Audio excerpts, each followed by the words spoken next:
Storygram Network. Hosting for this podcast is generously provided by Transistor at transistor.fm. Hi, my name is Laurelee, and this is It's Not About Food. So it's not about food, and it's not about weight. What is it about? Everything else. Because it's never ever about food or weight. Never ever. Not even one time. Not ever. Ever, ever.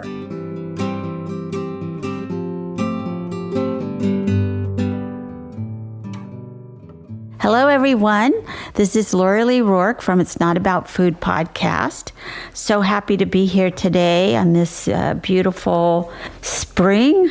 It is spring here, morning. And today we are talking about trusting the process. Not that easy to do if you're a control freak, which we breed those in this culture. We breed control freaks, or we breed people who just don't give a so. I was talking to somebody else. Our culture gives us narcissistics or codependents or narcissistic codependents.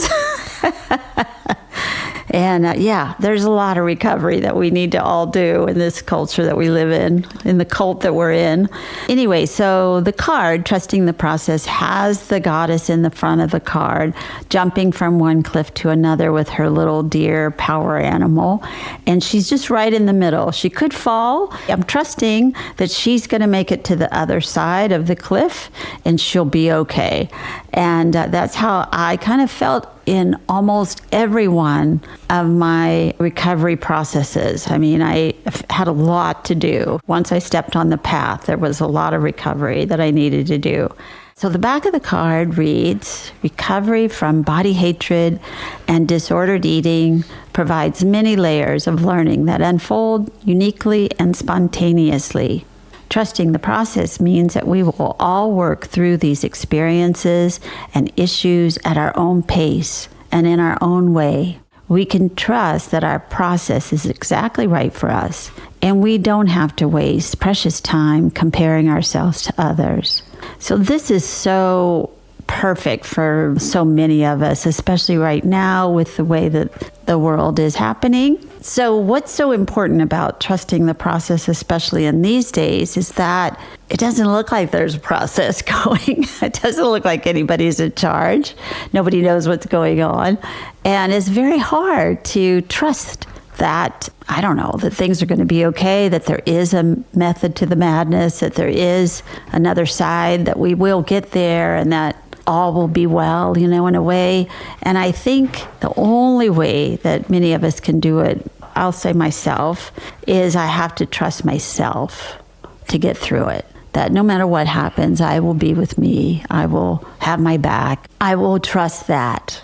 So what I want to really touch upon is that if you are out there in the world and you're scared of all the stuff happening and scared of your eating disorder and how much you dislike your body, and maybe you're drinking too much or eating too much or smoking too much or whatever you're trying to do to take care of yourself, know that there is a deep well of power within you, and you can depend on that.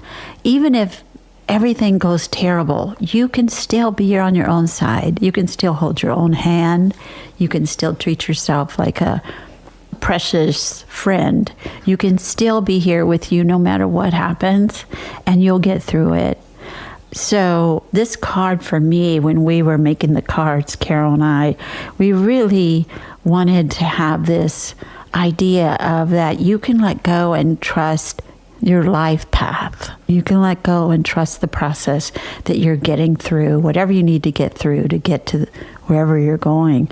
And that was a wide opening statement for me. I had no idea that there was something else guiding me other than my own addictions or my own control or my own needs and wants. So I am so happy to introduce Andrea today, and she's going to talk about trusting the process. When we talked before, she reminded me that she's another one of those powerful women that have been in this field since it's really started, I think. I mean, there was a few people doing it before us. Carol Munter, Jane Hershelman from Overcoming Overeating, and then Janine Roth here in California doing, which was her books.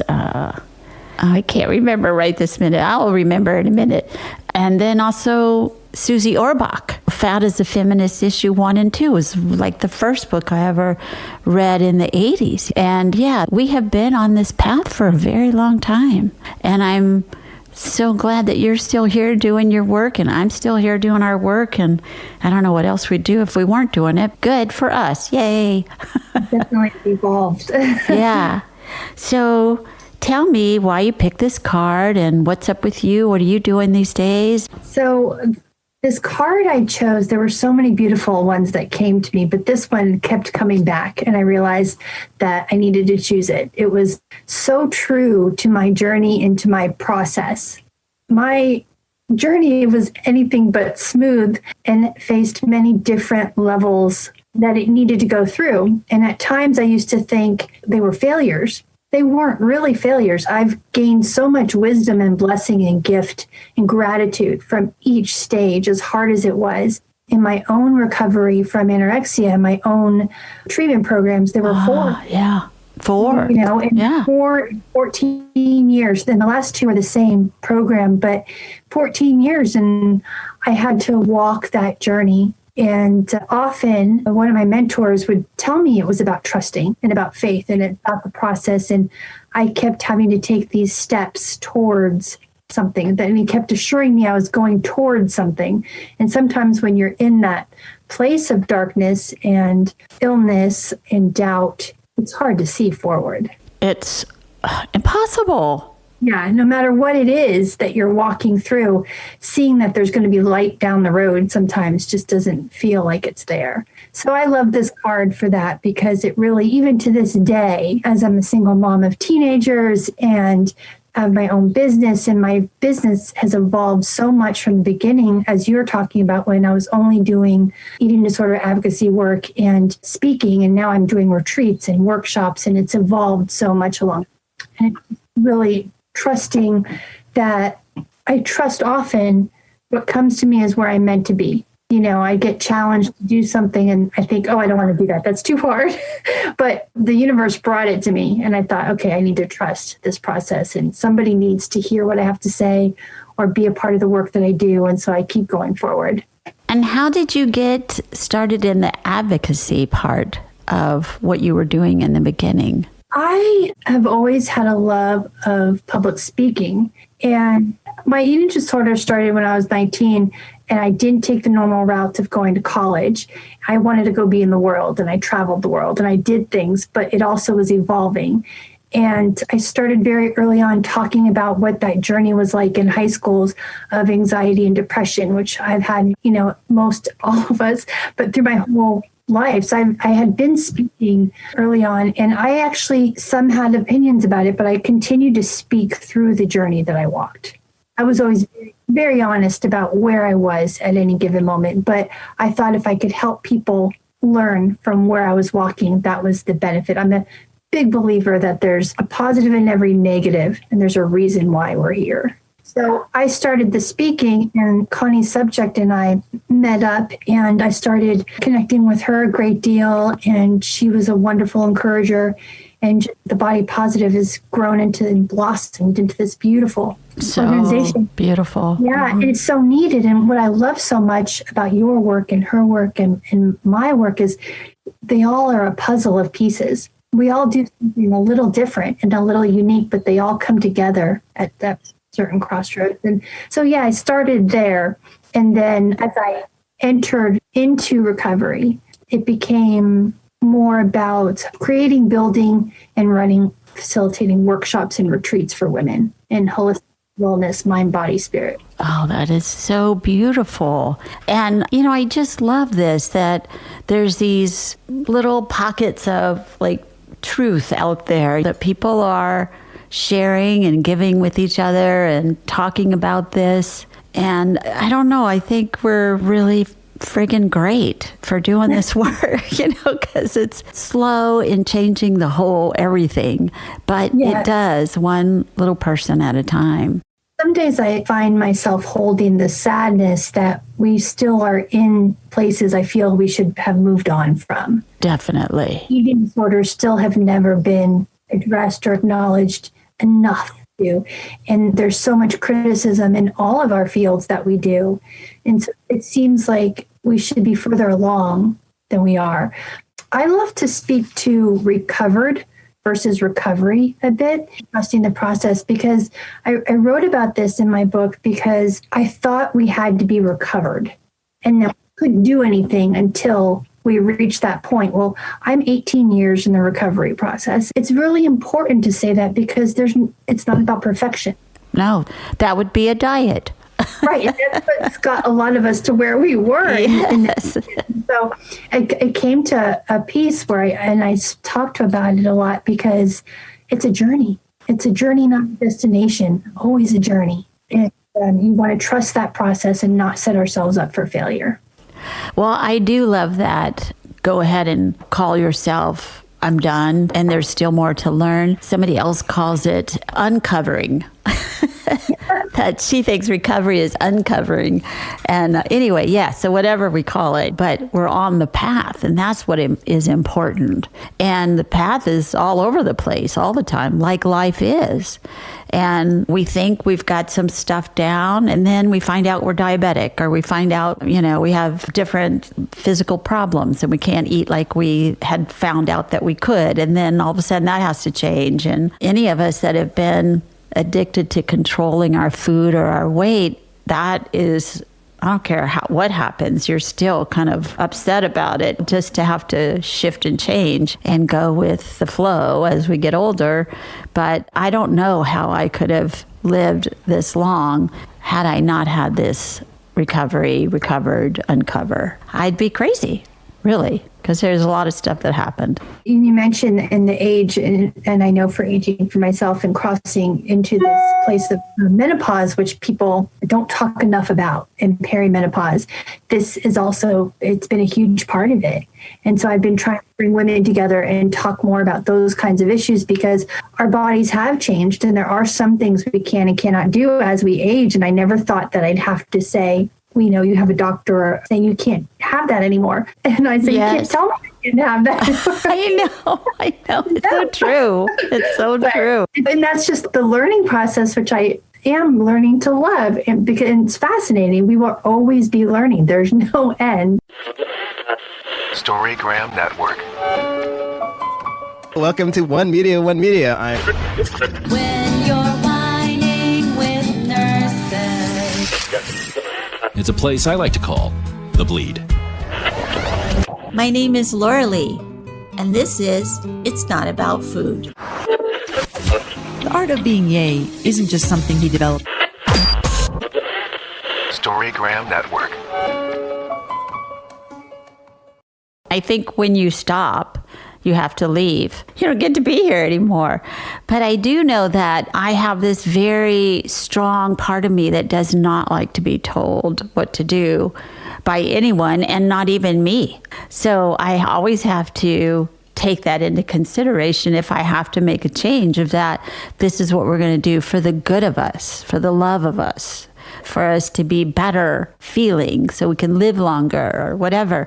I have to really come at it that way, because if it's about, you're just not going to have that anymore, will not work, doesn't work, I will rebel against it. And there is no trusting the process if I start there. Right. My stubborn Greek side gets the best of me sometimes. Yes, of course. Well, I have a stubborn Irish side that just will not bow down. So what are you doing in your life now with this? You said you're doing workshops and retreats and... Yeah, so I decided I wanted to create something that celebrated all the different tools and gifts. And so I had written 2 books, but the first was Find Your Voice Project, A Journey Towards Healing. And that book is my story within a workbook. And it really, to me, is a process of all the different programs I went through and tools I learned. And I truly believe if you walk through it with the book, you can find some peace. And then I had people coming to me and saying, we want more. Can you do a workshop? And so I created Anamnostis House, which is what I call a mobile retreat house. And is Celtic for soul, and Gnostis is Greek for homecomings. So soul homecomings. And I get Airbnbs or facilities host me, and I go and just put on retreats everywhere, anywhere, the beach and the mountains. I drive, and I just build these different. Mindfulness is a big retreat focus, and mindful eating and yoga, meditation. Art is really big because that was a big piece of my journey.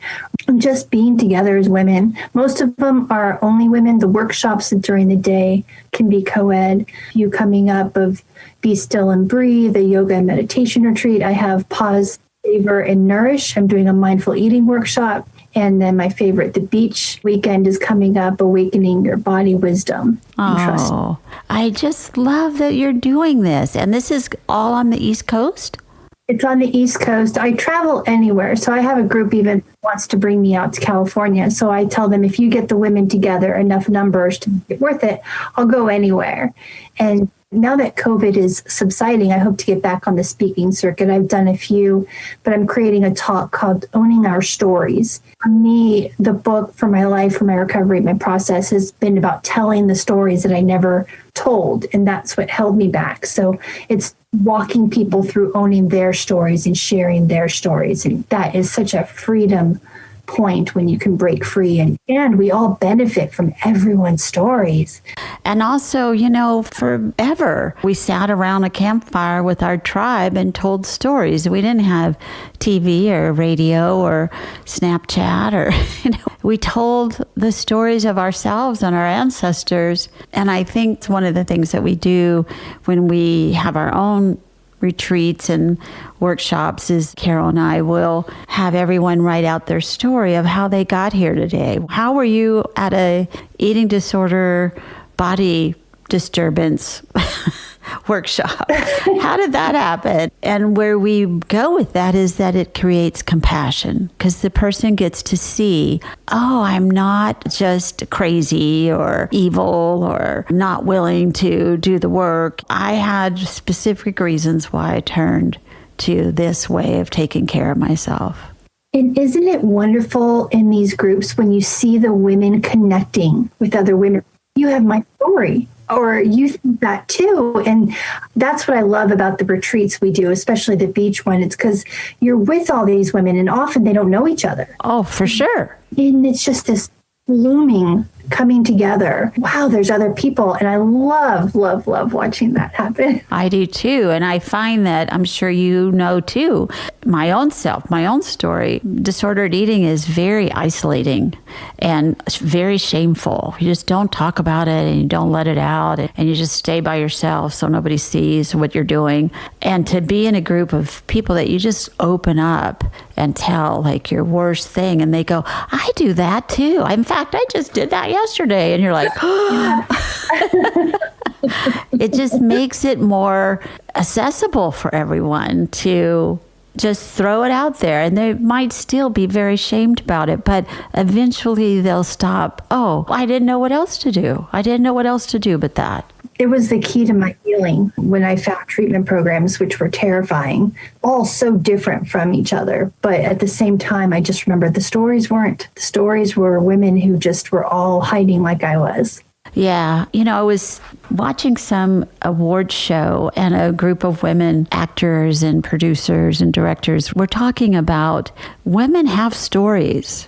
We have stories, and you people need to get them on the screen because we've been hearing other stories for a long time, and we need these stories. And every time a woman puts a story out there and it wins all these awards, it's because we're all hungry for that kind of story, that kind of vulnerable. The younger people need them. They need the wisdom of the older women because they're unfortunately growing up in how we did not. And now we had our own challenges, but watching my daughter, who's 15 right now, and talking sometimes, and I'm surprised knowing she knows what I do in my journey, but I thought she has to have her own process and she's hearing things. And so we make it a point often in our home to have documentary night, to bring stories so they see it's not all the people on your phone. All these kids are like, there are these other women and men that came before you. Yeah, and I think that we have lost something about that in America, that we forget that there's ancestors. I was just talking to somebody else that we used to go on Sunday after church to the cemetery to visit our relatives. And my grandchildren would no more do that than fly. I mean, they just wouldn't even know what that was. Why do that? I'm not going. Is there food there? No. I mean, it just wouldn't even occur to anybody to go and do that. But there are countries in the world, I'm thinking the Day of the Dead, that do celebrate your ancestors and stuff at least once a year. And we've gotten away from that. Yeah, it's so important. We celebrate it here with my kids, and I'm the weird mom. No, you're the mom that is remembering what is really important to instill in all of us. It's good. So what do you have coming up, and how can people get in touch with that? Or social media is the best way to follow me. And obviously a lot of my retreats and things are localized, but my books are on Amazon, and I'm looking to try and people are asking for something online because people are here more thankfully about what I do. And so we've gotten into this more comfort zone with Zoom and being able to do programs online. So I'm trying to create a women's group or some kind of program that I could do that way. That's great. Yeah, groups online are a little wiggly, but they can be done. It's hard, and I won't lie, it was a challenge for me. And so I'm learning, just like many are learning. But if there's a gift there to connect people, the last one I did, I had somebody in Ireland, I had California, and I watched the connection. I thought, okay, this is worth the effort. We need to keep trying to. So that's good. And I have a newsletter you can sign up on my website and stay along. And I try not to do too much bombarding. I'm not very good with doing the constant posting and selfie videos. I'm not either, but we have to learn how to do it because that's how we reach more people that are doing that all the time. Yes, I understand. So anything else that you have like a little soapbox that you can just sort of stand on and tell your thing? Oh gosh. Just the trusting of the process, and to not say no first and take that step. Because every time I was so afraid and I took that step, whether it be a 12-step meeting in the beginning, which was very surprising to help, or a group in those days was terrifying to do, or reaching out even, and never underestimate that the person next to you may want to hear your story or have something to offer. I live right now in a small town, which is very different, and people consider me very different because I'm from San Francisco.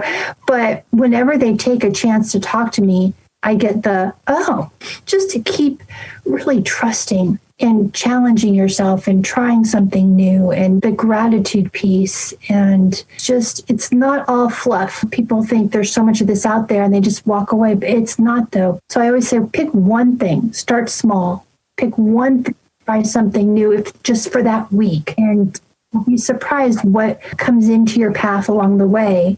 And then you can try something else. Most importantly, journey. It's about a journey. Yeah, and it's baby steps. Again, I hate to keep harping on the culture, but we're taught to, the microwave doesn't work fast enough. It's like, I want it now, Daddy. I want it now.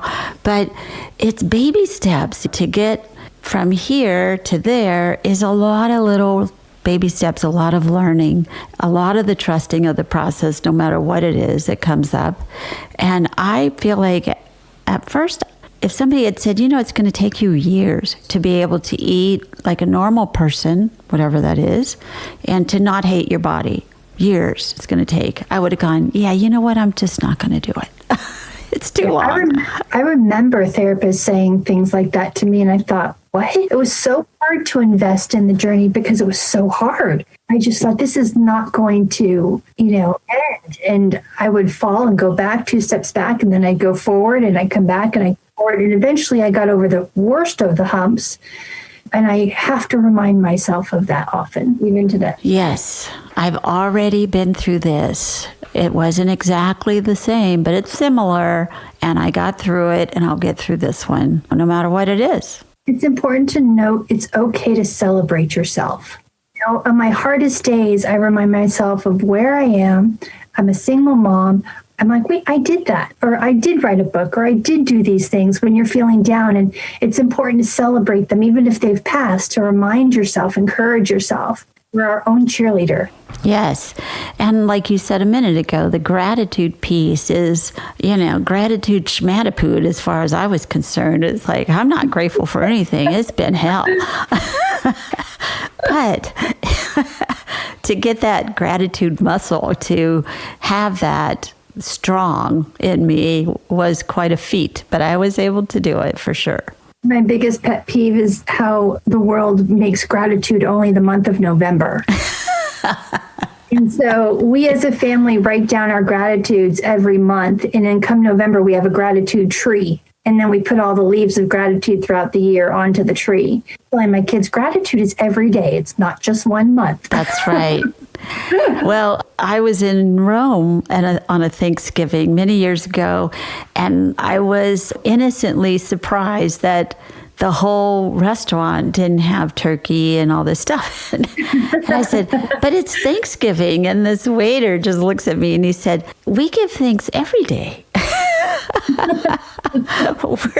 we're in Rome, this is Italian food. I mean, we're like, this is all great all the time, I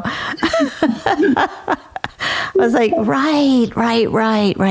Okay. So that was a good lesson for me, Yes, definitely. Anyway, so I wonder if you would read this last part of the card, that today I will. Today, I will practice trusting my process and knowing that I am right where I need to be on my path. I will practice viewing each situation as a learning experience and will be loving and accepting with myself as long as I move along my path. Beautiful. I am so grateful that you came on the show today, and I'm so grateful to connect with you and know that you're on the other side of the world doing the work that you're doing, and we're still here doing it, trugging along. Never saw the internet coming, just never saw that it could get actually worse.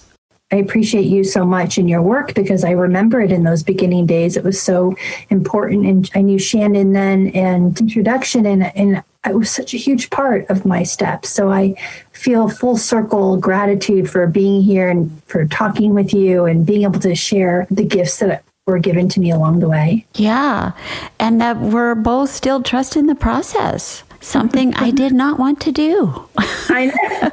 But I knew we'd still be here having to say, still have to trust that process. Yes. I want to be done. I want to be done. Oh, but then I would have to leave, so maybe I won't be done. Okay. But I now eat cake, though, whenever I want. So I don't have to wait for the cake. That's right. Gratitude to you for being here. Thank you very much. When we do this podcast, all your information will be on there, and hopefully all your workshops and retreats fill up. Thank you so much. It's been a pleasure. Thank you. Thank you for listening. And be sure and follow me on Patreon, Instagram, Twitter, Facebook, and itsnotaboutfood.com. Thanks.